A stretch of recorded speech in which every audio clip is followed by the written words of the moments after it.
है कि वे एक श्रुति है। एक श्रुति जानते हैं? अब ये परंपरा लुप्त हो रही है बाबा एक श्रुति की।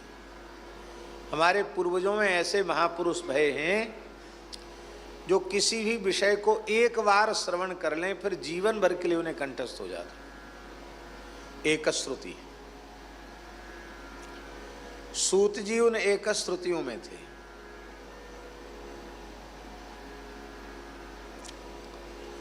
हमने सुना है धर्म संघ वाले गुरु जी से, महर्षि कात्यायन भी एक श्रुति थे। पाणिनि जी के गुरुदेव जो महर्षि उपवर्ष हैं, उन्होंने पढ़ाना बंद कर दिया था। 10,000 विद्यार्थी थे ब्रह्मचारी। कितने? 10,000 प्लस दंडधारी विद्यार्थी थे। बंद कर दिया पढ़ाना। ब्रह्मचारियों में खलबली हो गई, गुरुजी नहीं पढ़ाते, क्या बात है? गुरु माता से पूछा। उन्होंने कहा कि इनका इस प्रकार का ज्ञान जागृत हो गया है कि इसको धारण करने की क्षमता आप लोगों में नहीं है। कोई एकश्रुति ब्रह्मचारी आ जाएगा तो ये पढ़ाना शुरू करेंगे। तो विद्यार्थी चल पड़े ब्रह्मचारी खोजने एकश्रुति को। तो खोजते खोजते पाटिलपुत्र क्षेत्र में, पटना का जो क्षेत्र है, एक ब्राह्मण के अतिथि हुए। ब्राह्मण दिवंगत हो गया था, घर में ब्राह्मणी थी और उसका एकमात्र पुत्र था। अतिथि के रूप में ब्रह्मचारी आए हैं दो, तो उन्होंने बड़े प्रेम से उनको, ब्राह्मणी ने बड़े प्रेम से उनको आदरपूर्वक रखा। तो रात्रि में उन्होंने देखा कि वो बालक रो रहा है। बालक 5 ही वर्ष का था। कितने वर्ष का था? मात्र 5 वर्ष का। वो रो रहा था, ज्यादा ही रो रहा था। तो ब्रह्मचारियों ने कहा कि माता, ये बालक क्यों रुदन कर रहा है, रो क्यों रहा है? तो माँ ने कहा, बच्चे हैं, मचल जाते हैं किसी बात के लिए। बगल में एक नाटक हो रहा है। उस जमाने में सब संस्कृत में ही नाटक होते थे, तो ये नाटक देखने के लिए मचल रहा है। अब आप लोग घर में रुके हैं, मैं आप लोगों को, अतिथियों को छोड़कर इस बच्चे को लेके जाऊं, ये संभव नहीं है। बच्चे को भेज दूं, छोटा 5 वर्ष का बालक है, रात्रि का समय है, ये भी संभव नहीं है। मैं इसे चुप कराने का प्रयत्न कर रही हूँ, ये चुप नहीं हो रहा है। तो ब्रह्मचारी बोले, हमने भी नाटक नहीं देखा। आपको यदि हमारे ऊपर भरोसा हो तो अपने पुत्र को हमारे साथ भेज दो और हम भी नाटक देखावेंगे। सो जाएगा तो कोई बात नहीं, हमारी गोद में सो जाएगा, जगेगा तो हम लोग ले आएंगे इसको। रात भर नाटक चला और सवेरे वो बालक सोया नहीं, 5 वर्ष का बालक, वो ध्यान से सुनता रहा, देखता रहा। और जब ब्रह्मचारियों के साथ लौट कर आया तो उसकी माँ ने पूछा कि सो तो नहीं गए थे? नहीं माँ, बिल्कुल नहीं सोया। क्या देखा, क्या समझ में आया? तो नाटक के मंगलाचरण से लेके पटाक्षेप तक किस नाटक के पात्र ने क्या कहा, ये सब का सब अक्षर से सुना दिया, अक्षरानुपूर्वी से सुना दिया। दोनों ब्रह्मचारियों के नेत्रों में आंसू झरने लगे। वो तो स्नातक हो चुके, मत प्रौढ़ हो चुके थे, समावर्तन की तैयारी थी उनकी, षडंग वेद उनका हो गया था, प्रौढ़ ब्रह्मचारी थे। तो वो ब्राह्मणी बोली कि इस बालक ने कोई चंचलता या धृष्टता तो नहीं कर दी, आप लोग दुखी होकर रो रहे? अरे बोले नहीं, हमारे जैसे न जाने कितने ब्रह्मचारी सारे भारतवर्ष में घूम रहे हैं एक श्रुति को खोजने के लिए। आज हमारा श्रम सफल हो गया। एक श्रुति बालक है। पूरी रात के पूरे नाटक के संवाद को बड़े से बड़े बुद्धिमान से भी सबके नाम पूछो तो नाम नहीं बता पाएगा, हैं? और एक साथ सारे संवाद सुना दिए इस बालक ने। हमारे गुरुजी मौन हो गए। ऐसा कोई बालक आएगा तो ही बोलेंगे, नहीं तो नहीं बोलेंगे। तो महर्षि उपवर्ष के पास लेकर के जब आए, जो पाणिनि जी के गुरुजी थे, तो उन्होंने जैसे ही बालक कात्यायन को देखा, देखते ही बोलने लगे। कोई बताना नहीं पड़ा कि एक श्रुति है, उसको देखते ही वे बोलने लगे। तो गुरुजी कहते कि ऐसे विद्वान थे महर्षि कात्यायन। एक श्रुति, तो सूत जी भी एक श्रुति है। ऐसे नहीं है कि डायरी में लिख करके श्लोक कंठस्थ करने पड़ते हो, ऐसा नहीं। एक बार श्रवण कर लिया, संपूर्ण भागवत का अधिगम हो गया। पर इतने बड़े विद्वान, दाऊ दादा का वरदहस्त जिनके मस्तक पर है, ऐसे सूत जी महाराज, उनकी दीनता देखो। कहते जैसा मेरा अध्ययन है और जैसी मेरी बुद्धि है, उसके अनुरूप मैं सुनाऊंगा। ये नहीं कहते मैं भागवत के रहस्यों का ज्ञाता हूँ और मैं तुम्हें आद्योपांत सुनाऊंगा। जैसी हमारी बुद्धि, जैसा हमारा ज्ञान, उसके अनुरूप हम तुम्हें सुनावेंगे। कहते हैं यह सुनकर के व्यास जी महाराज बोल रहे हैं कि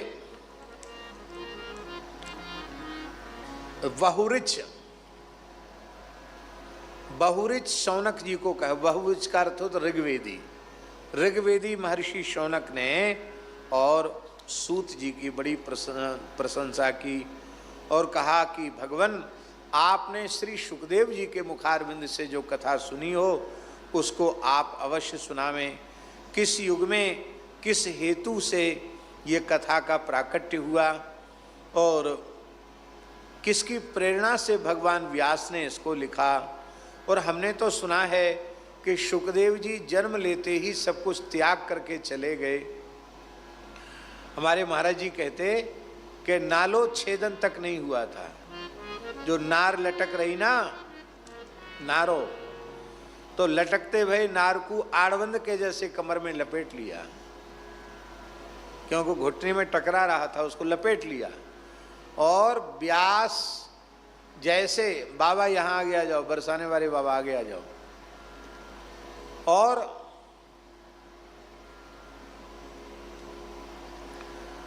लपेट लिया, नार में लपेट लिया कमर में और चल पड़े। व्यास जैसे पिता को भी उत्तर नहीं दिया। ऐसे परम विरक्त जन्मजात साधु सन्यासी महात्मा परमहंस श्री सुखदेव जी, उनकी श्रीमद् भागवत के अध्ययन में प्रवृत्ति कैसे हो गई? तो भगवान यह कृपा करके बताइए, क्योंकि हमने उनके संबंध में एक इतिहास सुना है। क्या इतिहास सुना है?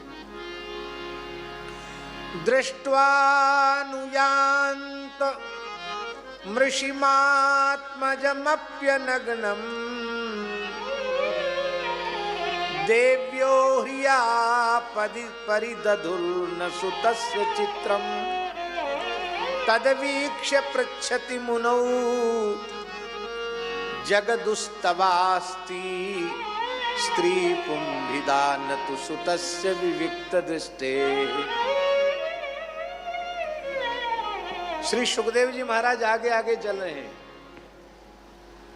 और व्यास जी महाराज पीछे पीछे चल रहे हैं। सुखदेव जी कितने सुंदर हैं।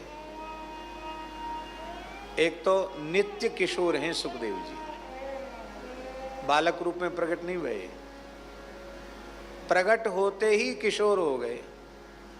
और ये किशोर अवस्था उनकी नित्य अवस्था है।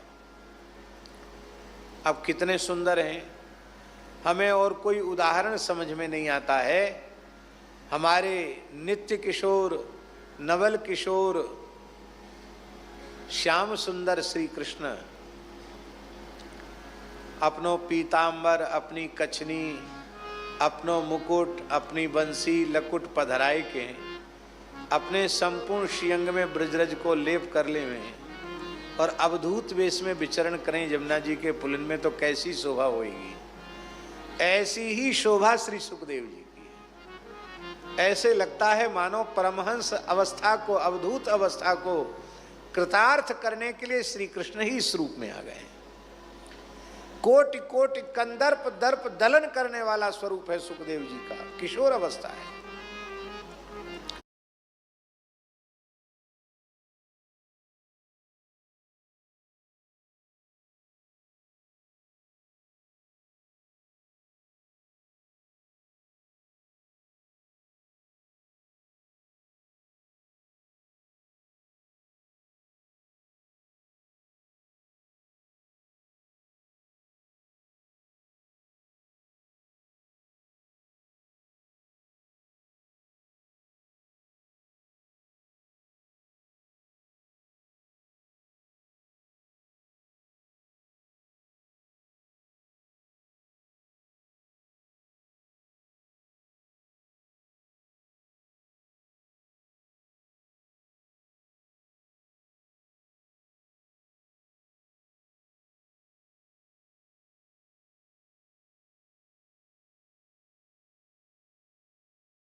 अद्भुत सौंदर्य है सुखदेव जी का, जिनको देखकर काम भी लज्जित हो जाए।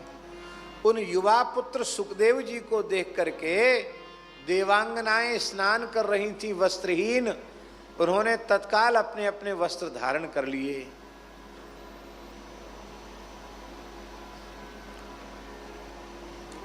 कहते हैं सुखदेव जी को देखकर वस्त्र धारण नहीं किए, वो निकल गए वहां से और व्यास जी को देखते ही वस्त्र धारण कर लिए।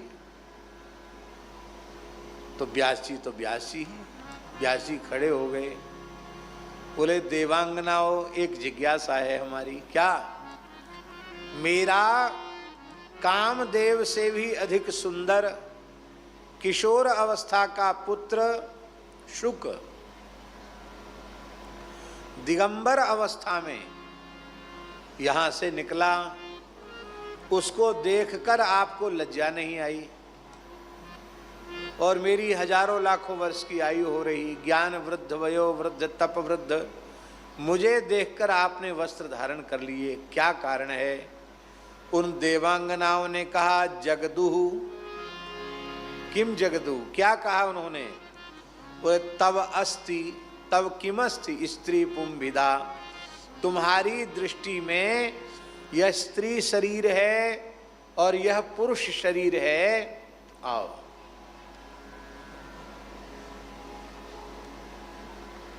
इधर बैठ जाओ।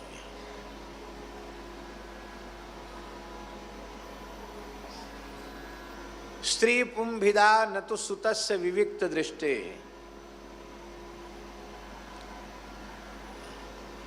तुम्हारी दृष्टि में स्त्री पुरुष का भेद है आपकी दृष्टि में, लेकिन आपके पुत्र सुखदेव जी की दृष्टि में यह भेद नहीं है, क्योंकि उसकी दृष्टि तो एकमात्र परब्रह्म परमात्मा में स्थिर है। वो सर्वत्र भगवत दर्शन करता है, भेद दृष्टि नहीं है, उनकी अभेद दृष्टि है। ऐसी अवस्था श्री सुखदेव जी को प्राप्त है। व्यास जी सर्वथा निर्विकार हैं, जिनकी वाणी का आश्रय लेकर विकारी जीव निर्विकार हो जाता है, मोहग्रस्त निर्मोह हो जाता है, अज्ञानी जीव ब्रह्म ज्ञान से संपन्न हो जाता है। उन भगवान व्यास में अज्ञान हो, अविद्या हो, विकार हो, ये तो स्वप्न में भी संभव नहीं है। पर फिर भी उनकी दृष्टि में यह ज्ञान तो है कि यह स्त्री शरीर है, यह पुरुष शरीर है। और आपके पुत्र की दृष्टि में तो नाना नाम रूपों का भी भेद नहीं है, अभेद रूप से सर्वत्र परमात्मा का दर्शन करने वाला आपका पुत्र है, इसलिए उसको देखकर हमें संकोच नहीं हुआ। ऐसे ब्रह्मज्ञानी श्री सुखदेव जी महाराज, उन ब्रह्मज्ञानी सुखदेव जी महाराज ने इतनी बड़ी भागवत कैसे सुनी? एक प्रश्न। और दूसरा प्रश्न ये है कि सगोदोहन मात्रम ही गृहे सुगृह मेधिनाम अवेक्षते महाभागस्तीर्थी कुर्वंस्तदाश्रमम। सुखदेव जी महाराज किसी गृहस्थ के द्वार पे नहीं जाते, साधु नहीं जाते द्वार पर किसी गृहस्थी के। पर एक चीज ठाकुर जी ने ऐसी पीछे लगाए रखी है, जाके लिए बड़े बड़े विरक्त संतों को भी गृहस्थ के द्वार पे जाना पड़ता है। मैया सीताराम, मैया राधे श्याम, हैं मधुकरी लेने तो जानो पड़े ना। हमारे पूज्य गुरुदेव पहाड़ी बाबा महाराज कहते थे कि रात भरे दिन रीते इन पेटन ने जग जीते। और कबू कबू कहते, बच्चा हम तो बड़े दूर हिमालय में चले गए, ऐसी दुर्गम जगह पे पहुंच गए कि वहां बैठ के सहज समाधि लग गई। पर जैसी ये भूख जगी और जोरन की भूख लगी तो फिर अब अंधेरा हो गए। उतरते उतरते दूर टिमटिमाता हुआ प्रकाश दिखाई पड़ा। उतरते उतरते रास्ता भूल गए और पूरी रात चले, फिर वो गांव तो मिला नहीं, पता नहीं गांव कहाँ रह गया। पूरे दिन के भूखे पूरे रात चले, कोई बिजली नहीं, कोई टार्च नहीं, कुछ नहीं, अंधेरे में, पहाड़ में, जंगल में, हिमालय के क्षेत्र में। और फिर सबरा ज्ञान विज्ञान ढीला हो गया। बोले भैया वृंदावन बहुत अच्छो, महाराज जी बोले मन में आई, वृंदावन बहुत अच्छो, बिना गुरु जी महाराज से पूछे चले आए, बैराग्य चढ़े और चले, ठीक ना है भयो, वृंदावन बहुत अच्छो, समय ते बाल भोग, समय ते राजभोग, और फिर ब्यारू और संजा को पुजारी हैं तो दूध भी मिल जाए। तो बोले भैया यहाँ तो कछु बनाए, और उतर के नीचे आ गए। फिर कहते फिर वृंदावन आ गए। तो कहते पेट न पीछे लगाया होता ठाकुर जी ने तो हम तो हिमालय में रह जाते, पेट उतार लायो। तो बड़े बड़े विरक्तों को भी भिक्षा के लिए गृहस्थ के द्वार पर जाना पड़ता है। पर श्री सुखदेव जी तो केवल वायु का आहार करते हैं, न वे अन्न लेते हैं न जल लेते हैं, कुछ संसार की वस्तु ग्रहण ही नहीं करते। तो उन्हें किसी गृहस्थ के द्वार पर जाने की आवश्यकता क्या है।